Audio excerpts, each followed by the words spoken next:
Shalom jemaat Tuhan, pada hari ini kita akan melanjutkan perenungan yang terambil dalam kitab Kejadian pasal yang ketiga, ayat 9 sampai 19, yang merupakan lanjutan dari renungan sebelumnya. Renungan ini saya beri tema, Janji Anugerah Setelah Kejatuhan.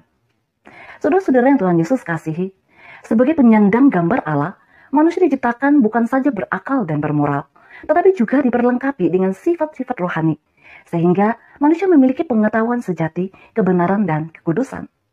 Namun, ketika Adam dan Hawa jatuh dalam dosa, maka mereka kehilangan semua sifat-sifat itu. Inilah yang mendorong Adam dan Hawa untuk bersembunyi dari Allah. Sejenak, manusia pertama dan istrinya merasa aman di balik pepohonan yang ada di Taman Eden. Namun, ketika Tuhan memanggilnya, "Di manakah engkau?"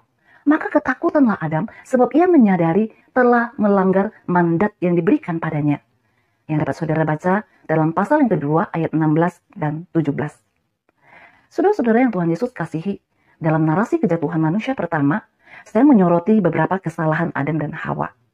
Kesalahan Adam yaitu mengabaikan tanggung jawabnya sebagai penerima mandat Allah.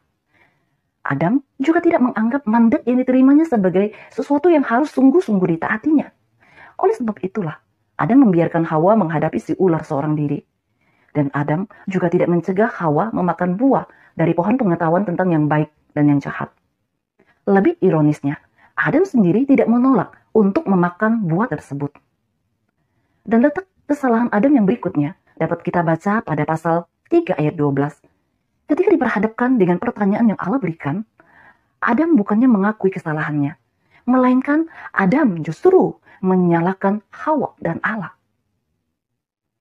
Saudara-saudara yang Tuhan Yesus kasihi, sedangkan kesalahan Hawa yaitu bukan saja mengambil tanggung jawab suaminya, Hawa juga menambahkan dan mengurangi perkataan firman Tuhan saat meresponi pertanyaan si ular.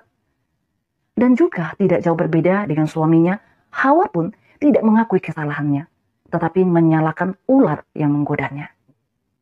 Pada bagian ini, saudara dan saya diajarkan untuk secara serius mentaati dan menjalankan firman Tuhan.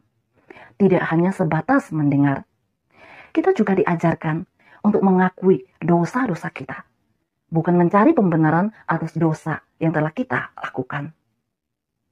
Saudara-saudara yang Tuhan Yesus kasihi, setelah kejatuhannya, bukan hanya manusia pertama yang jatuh dalam penghukuman, melainkan seluruh turunannya turut serta di dalamnya. Sebab di Taman Eden, Adam berdiri di hadapan Allah bukan hanya mewakili dirinya sendiri, melainkan juga mewakili Hawa dan seluruh keturunannya, termasuk saya dan saudara. Setelah kejatuhan akibat ketidaktaatannya, manusia terikat oleh dosa. Dan dosa itu mendatangkan dampak yang sangat serius, yaitu kematian.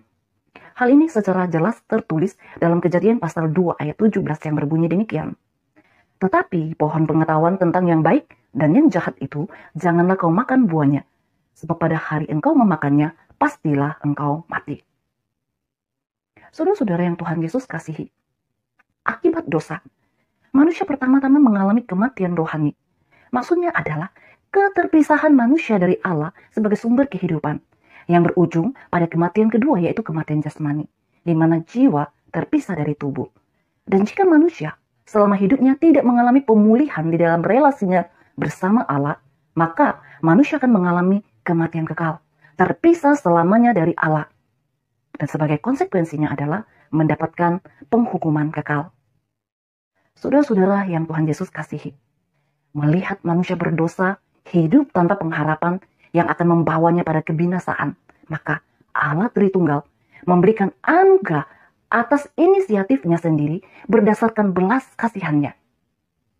Sesaat setelah kejatuhan manusia, pada Kejadian pasal 3 ayat 15, Allah berfirman, "Aku akan mengadakan permusuhan antara engkau dan perempuan ini, antara keturunanmu dan keturunannya. Keturunannya akan meremukkan kepalamu dan engkau akan meremukkan tumitnya." Saudara-saudara, ini merupakan benih dari perjanjian anugerah yang akan diteguhkan melalui Abraham. Dan tentunya kita tahu bersama yang dimaksud keturunannya di sini merujuk kepada Yesus Kristus sebagai Adam kedua yang akan menghancurkan pekerjaan setan melalui ketaatan, kematian, dan kebangkitannya. Yesus Kristus sebagai Adam kedua taat menggantikan Adam pertama.